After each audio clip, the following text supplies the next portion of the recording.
Welcome to Decentralized News. I am your host, Peter DeVries, joined as always by my co-host, Ozzy. This week, we will be covering the upcoming macro news, the regulatory pressures on crypto, USDC, crypto adoption stories, and chain news. This is not financial advice. Please do your own research. Now let's get right into it. The Fed meeting minutes came out. Yeah, go ahead. Yeah, they came out just on the 22nd, so about 5 days ago now. So nothing absolutely groundbreaking in them. It just shows Right. that there's more rates coming, more rate hikes coming. That's a story that has been brewing for the last month. If you look at economic data, PCE and CPI both came in over expectations this last month. And then house sales were up this month. Core durable goods were up this month. Overall, just everything was coming in over expectation. People were spending more money, saving less money. Inflation is still there. And so Yeah. the important thing is... Yeah, the PCE was expected, the headline was expected to come in at 5.0. It came in at 5.4. And the core was expected to come in at 4.3 and came in at 4.7. So it came in pretty hot. And it was technically, the yearly change was up from the same time last year, which I think also shook the market a little bit. But yeah, there's nothing that was said in the meeting minutes or in the numbers that have come out that suggest any kind of pivot anytime soon. In fact, the sentiment seems to be going the other way. The market seems to believe more that the rate hikes are going to continue. Before it was maybe one or two more. Now it's probably three more, maybe even a 0.5 on the table for the next meeting, which wasn't really under discussion before. No, 0.5 still really isn't on the table. Let's be clear. There are some, I'd say, very kind of fear-mongering people that are saying a half basis point is on the table, but that would be a major pivot for the Fed, for them to go back to a basis point. We've even heard... I may agree with you, but it's at least out there now. Before it wasn't even being talked, but now there's 20% of analysis or 10% of analysis are considered a possibility. It's, yeah, Whereas right now it's before, 70, it's about a 75-25 split at the moment in terms of expectations for a quarter basis point versus half a basis point. yeah. It's definitely in discussion. Yes, people are talking about it. But And it just seems like there's a lot less expectations that this pivot's going to happen anytime soon. That's for sure. there's a lot less expectation that rate hikes are going to be ending soon. Expectations are now extending for 3 rate hikes. So March, May, June. June is still a little bit uncertain. Some people are saying yes, some people are saying no. Previously, June was not in the picture, but June has now come in the picture as a potential of a continued rate hike. Interestingly, though, is certain more hawkish Fed members who were previously very 50%, 50% big rate hikes every meeting have actually stepped back and said, we can consider a quarter basis point. So that's pretty interesting because they were aiming to get to basically a 5% interest rate, and a quarter basis point hike would get them there. So this is interesting to also see that pivot from Fed members as well. Yeah, it does look like this macro headwind is going to be with us a little longer. I always come back to that phrase, don't fight the Fed. So it definitely affects my thinking on the market in terms of the midterm. But the next Fed meeting is not till Thursday, March 22nd. So we got a little ways to go. The unemployment numbers come out next week, March 10th, Friday, March 10th. So that's one of the bigger numbers that'll be coming out in between. Yeah, Thursday. So we'll watch out for. Thursday and Friday, we've got jobless claims and employment rate. So those are definitely the big ones. At the time of the recording this video, the consumer credit numbers still haven't come out. but they're coming out on Tuesday, and that would probably be the other number that we're looking at, as well as the JOLTS report, so job openings report on Wednesday. So there's still some big numbers. JOLTS was a very big report for the Fed previously, although they've started to downplay that in the most recent meeting. See how that comes in this next week. And by the way, I just want to mention, if you're enjoying the content, please do subscribe. Really appreciate it. When we get into some of the regulation themes, it's almost like a theme. There's almost looks like a coordinated effort, but Treasury Secretary Janet Yellen, on the sidelines of a G20 meeting, says that there were some quotes from her that they have no plans to ban crypto, but will implement a strong regulatory framework. So just some comments. It was nice to hear her say no ban, but more regulation coming. Gary Gensler had an interview in New York Magazine. I think that used to be the New Yorker. I'm not really sure, but it was about on the reach of the SEC. He basically said every sort of crypto transaction already falls under the SEC's jurisdiction, except spot transactions in Bitcoin itself and the actual purchase or sale of goods or services with cryptocurrencies. I thought that was an interesting quote. On all cryptos being a security, he said everything other than Bitcoin. You can find a website, you can find a group of entrepreneurs that set up legal entities in a tax haven offshore. They might have a foundation, so forth. They might drop their token overseas at first, but at its core, there's a group in the middle and the public is anticipating profits, and it's a security. Yeah. Gary Gensler out here with his strong everything but crypto's bad. I'm not surprised. Yeah. Yeah. That quote about what is not, it's just spot transactions in Bitcoins and the actual sale or purchase of sailor goods with another cryptocurrency wouldn't be considered. I thought that was interesting. But like all these staking earn services, providing liquidity, I guess would all fall under. But anyway, and then the Fed also issued a statement. They issued a statement to banks on crypto risks. We have Gary Gensler with comments, we have Janet Yellen with comments, and we have the Fed issuing a statement to banks. Basically, what they're saying is, we're not clarifying the regulation, but there are already regulations in play that we can enforce. So be careful. Kind of how I read it.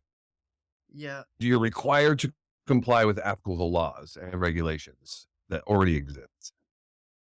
Yeah, that's it. They're sending warnings. They're really sending warnings across the bow. So it's interesting comments, but it's really talking about regulation, not bans. So that's something important to note. Regulations, not bans. And that continues with the IMF. The IMF executive board was talking about elements of effective crypto policies. They published this report on February 23rd. And in grand terms, they basically say banning shouldn't be the first option. Strong regulatory framework should. And so that is a consistent message across the board from essentially all regulators. We're talking the Fed, IMF, SEC. It's all coming together saying, hey, don't ban regulate, which should be good for crypto as a whole. Gary Gensler's stance of everything's a security is the only big monkey wrench in there, because if everything's a security, then no one's going to launch new cryptos, essentially. Yeah. Or at least not in the US. So it's something to keep in mind, but definitely interesting. Yeah, and part of that IMF board statement, there were a few directors that thought outright bans should not be ruled out, though. So they haven't completely taken it off the table of pushing for more harsh bans. But hopefully that doesn't come to fruition. There was also a comment from the head of the Bank of International Settlements that was making his rounds, but he kind of fudges crypto and pumps fiat. He says fiat won the battle with crypto. I think it got kind of a chuckle from cryptocurrency, and especially the Bitcoin maxis. They're just like, what? You won the battle? It is just started. Yeah. Oh my god, that made me laugh. What are you saying? Crypto is just getting started, and fiat is just as old as you are, and is dying just like you will. Slowly but surely. Yeah, that was interesting comments. And I had never even seen him before, this guy. But yeah, it was interesting to watch those comments make the rounds on Twitter and how the community reacted.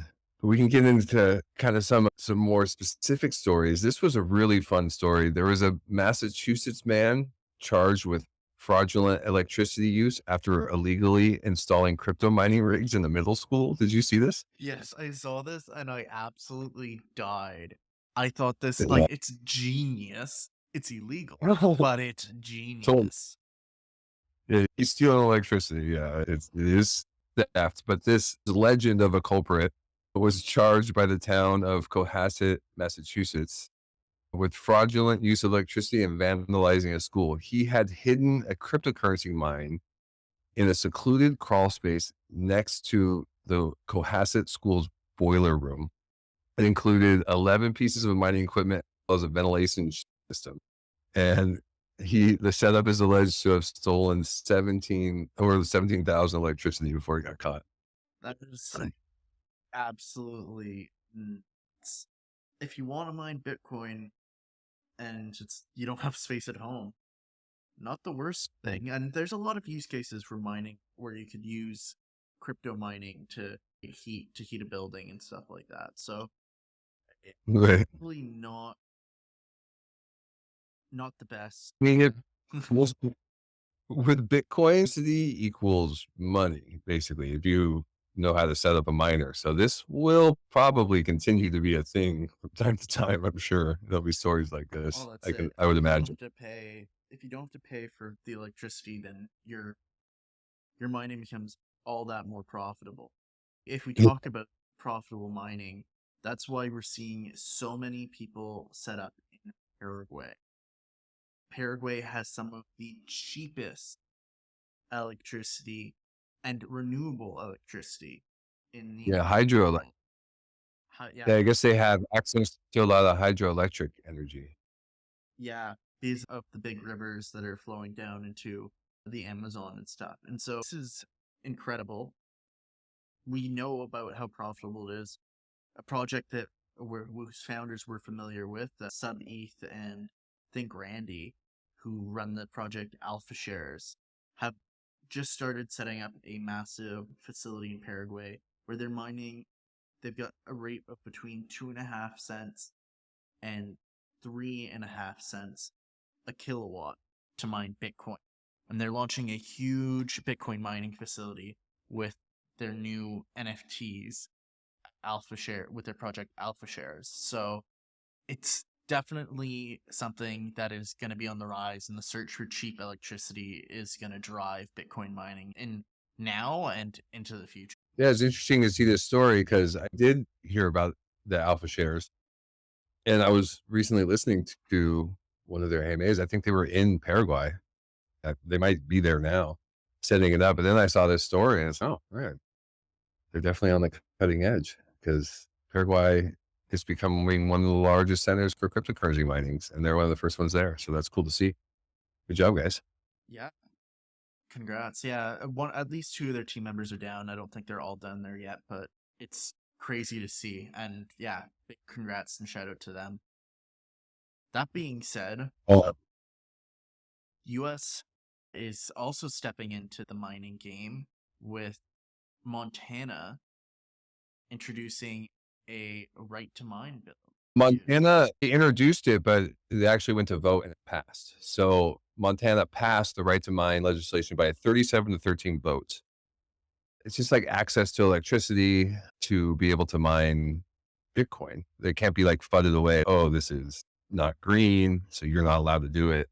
It prevents that type of regulation. It seems like how I read. And these tend to be more Republican leaning states. And in the US Congress, a Republican senator from Minnesota, US Congressman Tom Emmer, introduced a bill in the United States Congress that would prohibit the Federal Reserve from issuing a CBDC directly to anyone. The bill, titled the CBDC Anti-Surveillance State, he summarized his concern in this tweet: any digital version of the dollar must uphold our American values of privacy, individual sovereignty, and free market competitiveness. Anything less opens the door to the development of a dangerous surveillance tool.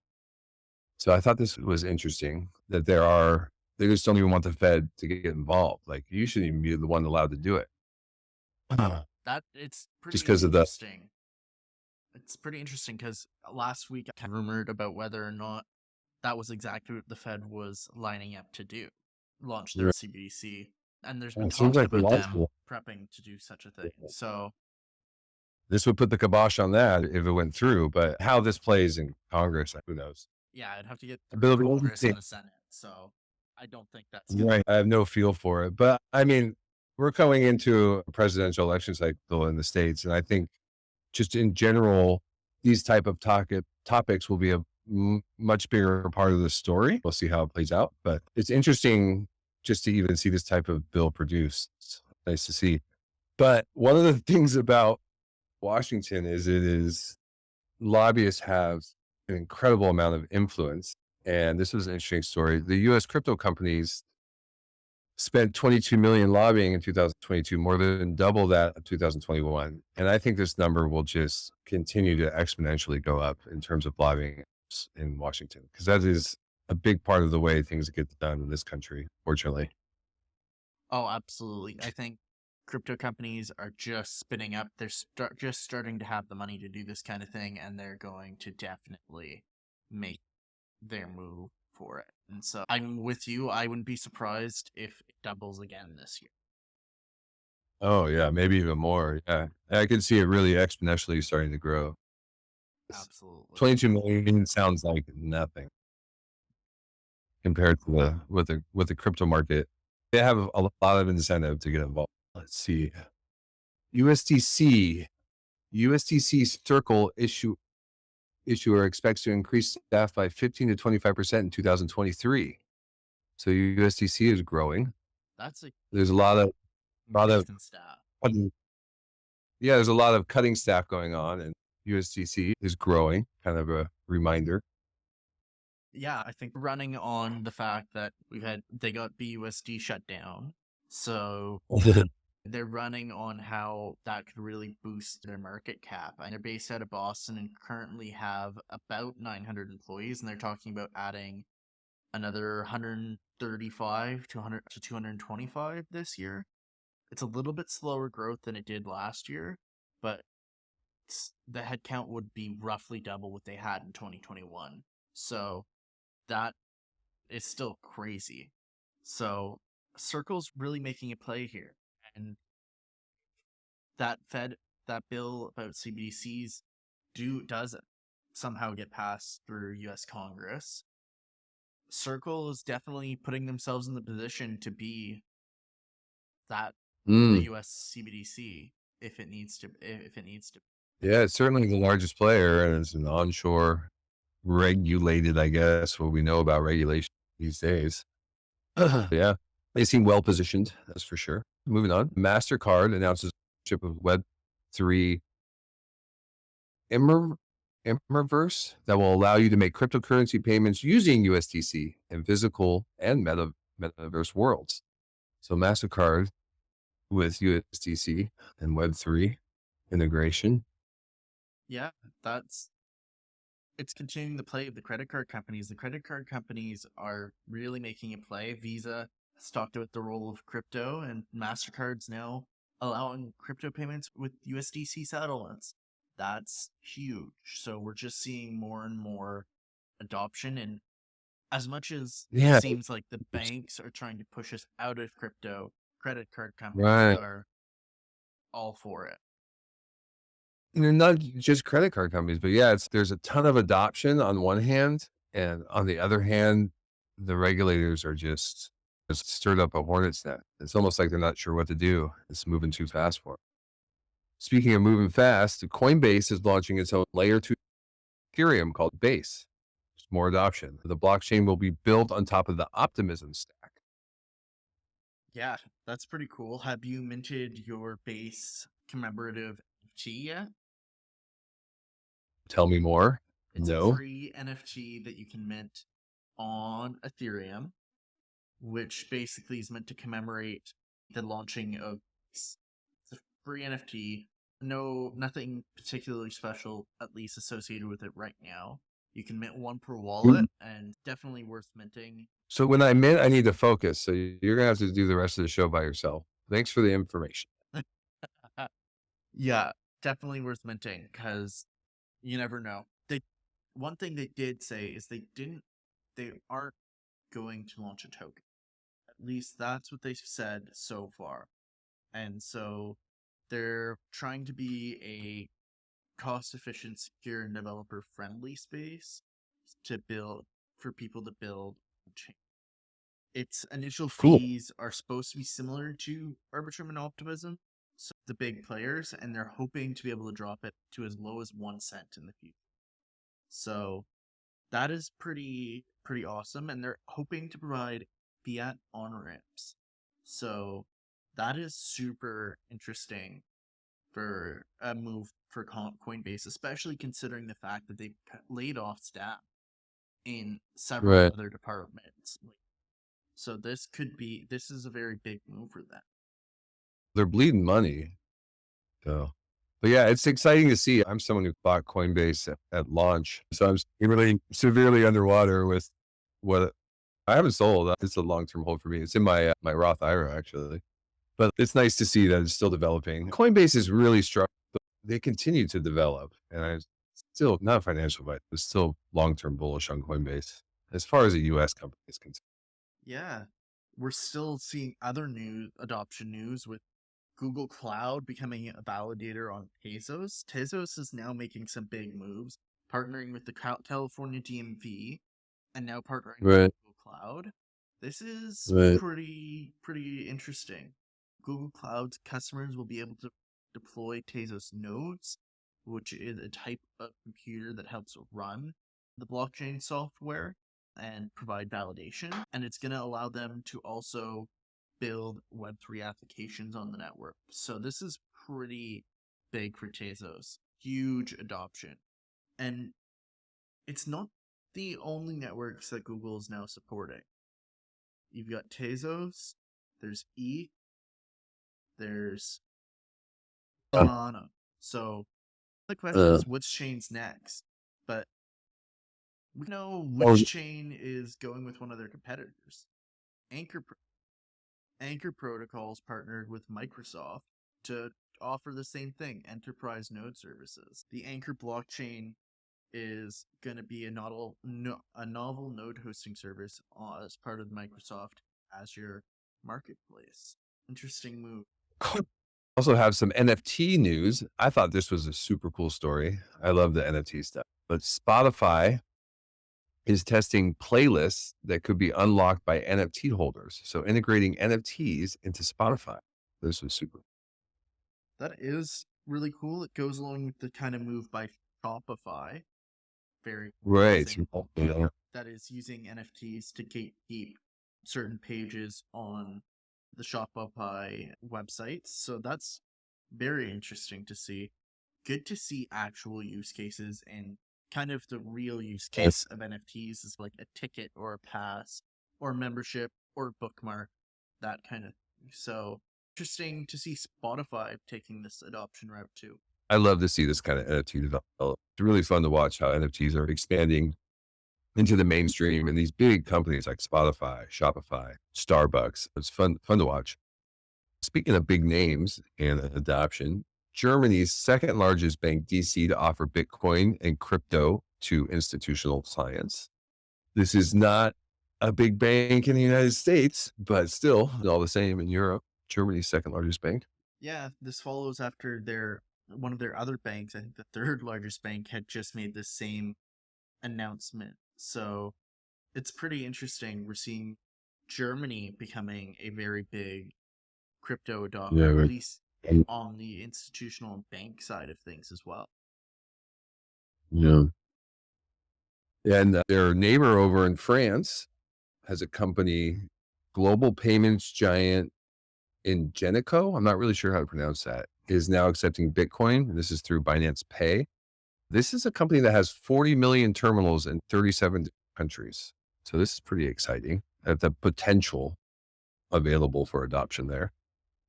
Yeah, huge potential. And it's a good partnership both for Binance and for crypto as a whole. So this is a pretty big, although potentially under the radar kind of announcement to be made right now. Yeah, it more enables it. I can't imagine it's going to be used a lot at first, but it's just setting it up. It's making it more possible for some explosions in the future. It's not these Another kind of payments. interesting story is the crypto gateway Alchemy Pay has scored a special license in Indonesia to offer low cost remittance for crypto users. So they've got a license from the central bank in Indonesia to operate and do remittances and fund transfers in cooperation with a company in Indonesia. This is another kind of more ways, Big use case. yeah, more ways for Remittance. crypto to be onboarded and offboarded and used in the real world. This is something it was supposed to improve was remittances, you know, kind of taking out was it Western Union? Yeah, Western Union and all of those foreign exchange weird counters that you've got all over the place. But we can get into some of the chain news. Had another it's having a rough time right now. They had an outage. I think they're still down as we record right now. They are And they're still down. not able to figure out what's going on. Yeah, they like Solano does not know what is going on. They have no clue what the cause of this outage is, and it started on evening time Friday, and it's been continuing through the weekend and into Monday so far. They've tried to start the network twice now, and community's getting riled up a little bit. Yeah, I can imagine. Surprisingly, it's only down 3%. It's been down for 4 days. It's down, but it's not crashing, which is surprising, actually. Additional FUD for Solana. They're closing their physical stores in New York and Miami at the end of February. They're famous for having physical stores in real life connection chain. I guess that's not working out too good. No, it's apparently just announced just now. The outage is done, although there might still be Well, some slowing of the network. They don't know what caused it, but it's back up. So that's big news there. So breaking news as it happens. nice. Binance is also in the chain news. This was a cool little story. They have announced the launch of an airdrop portal, which is an overview of all the airdrops supported on the Binance network. I thought that was fun. Don't miss out on any airdrops. Yeah, that's it. And you can also highlight ones that you didn't know about that you can, if you have the time, to go get involved in and maybe earn a little free crypto. Airdrops are always a good thing to try to get your hands on because, yeah, they're normally not terribly expensive. Yeah. Yeah. And maybe you just have to help promote it, or I don't know. There's usually some hoops to jump through, or just be active on it, actually use it. Isn't that you're working towards some airdrops for Arbitrium, aren't you? Yeah, that's it. I'm working towards the airdrop on Arbitrium. Not sure when How that's does going that to work? happen, but right now I'm just using the network, interacting with apps on the network, providing a little bit of liquidity on some different trading pairs, on a couple different dexes, that kind of thing. Nothing that I wouldn't normally do. It's actually kind of getting me to dive a little bit deeper into Arbitrum. And yeah, it's pretty easy. The fees on Arbitrum are like 10 cents a transaction, so you're not really doing huge. You don't need to have a lot of money, and you can do it pretty easily. just little transactions here and there. It's also in the news. They got a hard fork coming up. Yeah, that this hard fork is kind of a long time in the making and very exciting for a lot of people. The Chapella transition is happening starting in March. They're actually, as of today, they'll have transitioned one of the 2 different test nets to this new grade, which will allow people to unstake their staked ETH. So that is Yeah, this is the big moment. Huge moment Yeah. for ETH, because now that you can unstake your ETH, it means institutions are going to be interested in potentially putting their ETH and staking it on the blockchain, which could very much cause a supply squeeze on ETH, which is very interesting. Yeah, I'm excited to see. This has been in the works forever. We've been talking about this. So I'm excited to get through this and see, okay, there's a lot of speculation about what it means and what's going to happen, but seeing the rubber hit the road, I'm excited to watch it unfold, see how it affects the market, affects ETH. Oh, absolutely. I think it's going to be huge. Maybe there might be a little bit of an initial dump as people might sell their rewards that have been building up over the last few months or couple years in some cases. Oh, yeah, a couple years, as people were able to stake before it fully went proof of stake. So this is massive and could really cause a huge surge in validators in the next months to come. We have a kind of fun little outro story. Cardano might be interested in CNN. Did you see this? Yeah. There was a little rumor tweet, something about Charles Hoskinson tweeting he cannot confirm or deny this report. Something, and then there was some connection to Elon Musk too. I couldn't remember if it was something Charles said or no, just the tweeter Ross Calvin, who's an entrepreneur and a founder of Parhelion Digital, basically tweeted at Elon asking if he was in on the deal. This is interesting. He'd also expressed interest in CoinDesk past. Yeah, so he seems in tune to the importance of media, and he is front and center for Cardano. It's interesting. Yeah, he seems to be intent on having some influence on the media, and I think he realizes that the narrative is, and it can ruin him really if he doesn't have any control over it. Yeah, I think he definitely recognizes the importance of media and maybe just the importance of media for crypto as a whole. And so that would be very interesting to see what he does with this story and how. I mean, Elon Musk kind of took over Twitter, seemed to open it up a little bit. I don't know. There's a lot. I don't think there's any total consensus on whether it's good or bad. A little more openness of information. Imagine CNN becoming more decentralized. I don't know. It's fascinating to think about. A big major network like that being influenced or bought by Cardano, Elon Musk, becoming a more decentralized entity. Yeah, it's super interesting, and I'm very curious to see where it goes from here.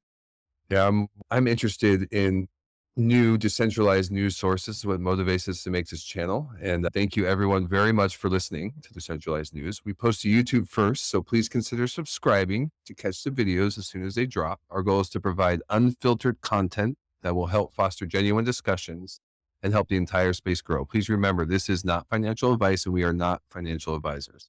This show is presented for educational and entertainment purposes only. Please do your own research before making any investment choices. Thanks very much for your support and stay tuned for the next episode.